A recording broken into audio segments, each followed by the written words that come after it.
Okay, speaking of D.C., our next guest sees more road bumps ahead for President Trump.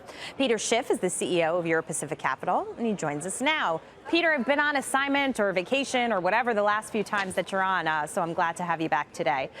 Let's get straight to it and talk about the markets and what you're seeing. We just traded the S&P. It seems that the Trump trade is alive and well, and markets are continuing to fly high. What are your thoughts? Well, I think the trade has unraveled a bit. Remember, early in the Trump trade, you had a strong dollar. The dollar has surrendered 100% of its gains post-Trump's election. And so year to date, even though the S&P is up, priced in gold, the S&P is actually down. And if you compare the U.S. stock market to other stock markets around the world, the U.S. stock market is one of the worst performing markets in the world. So it doesn't sound like the Trump trade is working. It sounds like the trades that are working are buying gold and buying foreign stocks. And that's what I've been doing. Well, gold's been bouncing around, but we're stuck right now, 1266. That's not exactly a massively successful trade, if you ask me, over the last couple of months. Well, year to date, it's up more than the Dow. It's up more than the S&P 500. And even though the S&P has made a new high, it's not much higher than it was a few months ago. So the U.S. markets have been pretty steady, while foreign markets have been much stronger. Emerging markets have been very strong.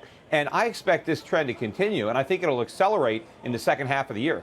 OK, Jim's going to jump in. The dollar's retraced everything, as you said. Is the dollar saying conclusively that Donald Trump's going to get no pro-growth policies through? And do you agree with it? Well, I don't think it's really an indictment of Trump, more of the Federal Reserve. I mean, I think that even if the Fed hikes again in a couple of weeks, I mean, they're nearing the end of their tightening cycle. And, even though the Fed claimed to be data dependent and they hiked interest rates, despite the fact that the data was much weaker than they thought, I think the markets are starting to look beyond the hikes to the cuts. I think we're getting ready to start a new easing cycle. And on the other side of the Atlantic, the ECB is getting ready to end their easing cycle and to begin tightening. So I think the currency markets are more looking at that policy divergence than whether or not Trump is going to get anything through Congress. Okay, Peter, but from a broader standpoint, and the fact that Donald Trump can't get anything done and we've lost confidence in that Trump trade, and it's unraveled, as you said, him being there and not having another administration that seemed to target corporations. I'm just throwing me a bone. Is it slightly more positive than the situation that existed 6-8 months ago? Well, absolutely. Look, having a president who is business friendly as opposed to the enemy of business is a good thing. But look, the valuations are not going to help Trump. Remember, when George Bush took over from Bill Clinton, he was obviously more friendly to business than was Bill Clinton, but it didn't stop the stock market from collapsing because when he took office, valuations were extremely high, and we had the Fed propping up the market with aggressive monetary policy. I mean, not nearly as aggressive as it's been recently, but I think Donald Trump has walked into a similar situation as George Bush. So even if he's friendlier to business, it doesn't mean the stock market's going to do well under his presidency. Peter, you and I haven't talked in some time, but you have come on the show a lot telling me that the Fed has no option but other than to institute more quantitative easing programs and that interest rates would stay at zero forever. That doesn't seem to be the case. What are the Fed's moves now?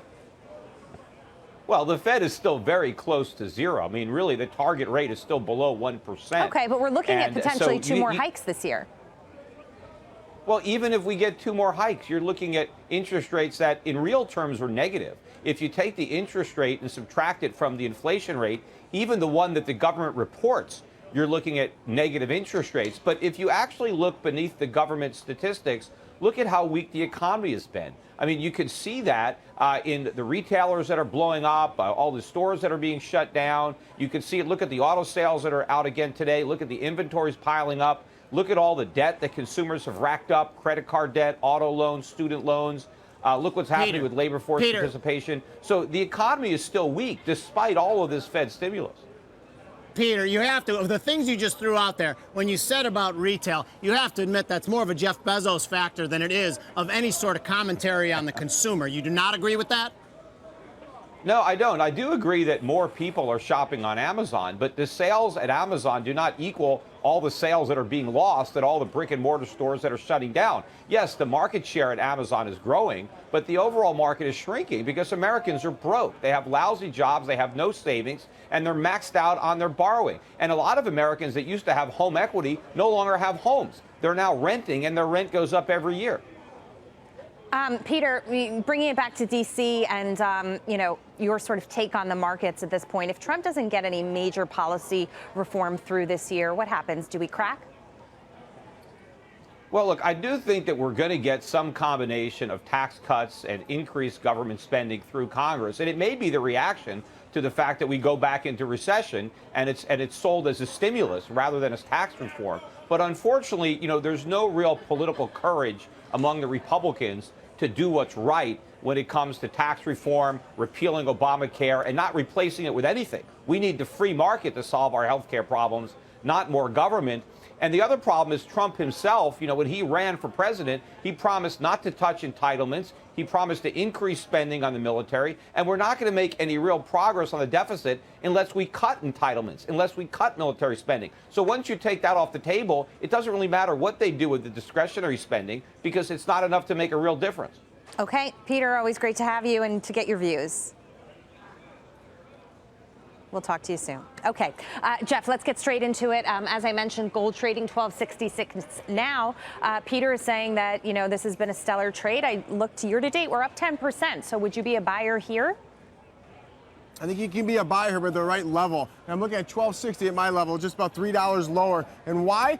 By and large, due to the way I envision the stock market, I see a lofty price right here. So any type of retracement, any type of normal, healthy pullback in the S&P should vault the gold trade up to 1,300. So I'm trying to be a buyer here at 1260, looking for 1285 my target, being mindful of that 1250 level, and I'm stopping out at 1245. I like this trade a lot for more medium and longer term than Jeff does too. I've liked gold for quite a while. Okay. I agree with about 70 to 80% of what Peter says half the time. What I don't agree with is that we are on a one-way course and there's no possible way to deviate from it. But as far as the gold thing goes, I like the trade a lot. If the dollar breaks through 96 on the downside, I go from liking it to loving it. And that's the key component. I think Peter, he gets off the reservation a little bit on some of his views, but he does hit the nail on the head.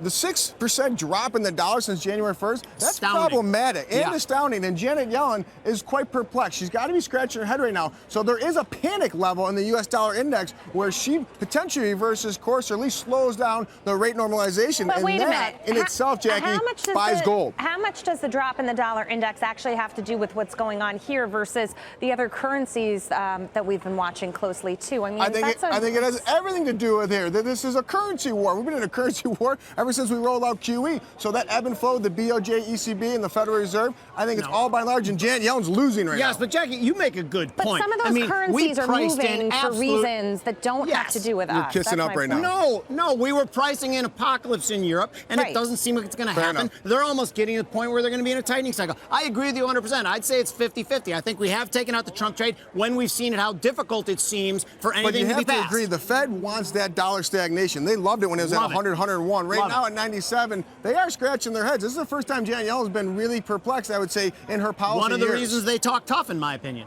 Okay, guys, we do have to move on, so let's get the risk reward on the gold trade. Jeff's buying at 1260. He's targeting a move to 1285. Each point in this trade is worth 100, so he's risking 2,500 to make 1,500.